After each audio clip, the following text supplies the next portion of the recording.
So as all you Packers fans know, we are in the midst of a kicker battle here in Packers training camp. In the past couple weeks, the Packers released the third kicker who had been competing with Anders Carlson and newly acquired this offseason, Greg Joseph. The Packers moved on from James Turner, and so it was down to two kickers.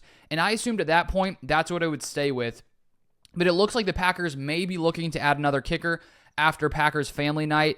First off, let me give you this update on the kicker battle during family night. I haven't made a video on family night. I may touch on it a little bit more. But here's from Packers Wire, Zach Kruse. He said this regarding the kicker battle. Neither ended with a make, but both kickers had a nice night. Greg Joseph made his first 6 kicks, running his streak to 20 makes before missing from 54. Anders Carlson made his first 7 kicks.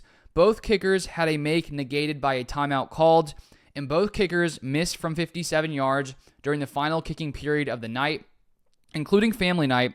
Both have attempted 41 kicks so far in camp, and Joseph at 37 of 41 has a 3-make advantage over Carlson, 34 of 41. So Carlson and Joseph are very, very close, only separated by 3 different kicks, so the battle is very, very close. But as I said, it looks like the Packers may be looking to add another kicker. This came out from Rob Demovsky in the past couple days.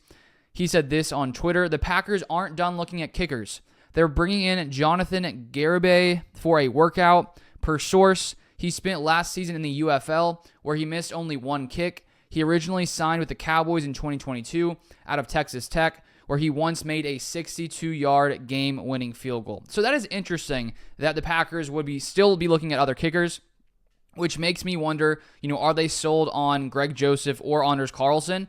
Those are the guys that they have in here. Drafting Carlson last year, had a very inconsistent year last season. Bringing in Greg Joseph, a veteran kicker who wasn't all that great last year, very similar to Anders Carlson. And so it's interesting that the Packers are still out there looking at other options. Now, this doesn't mean they're going to sign Jonathan Garibay, but at the same time, they're looking at him, so we'll keep an eye on it to see if they decide to bring him in.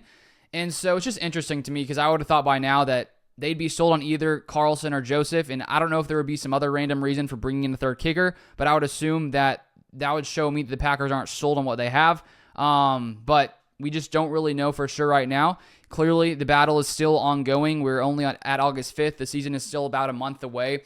But if we look at the player the Packers are bringing in for a workout, as Rob Demovsky said, he was in the UFL last year, went 13 of 14, didn't kick a 50-yard field goal in that season, but at his college time at Texas Tech, he did make a 62-yarder, and so clearly he has the leg, but he didn't have an opportunity last year in the UFL to do that, but only missing 1 click, clearly.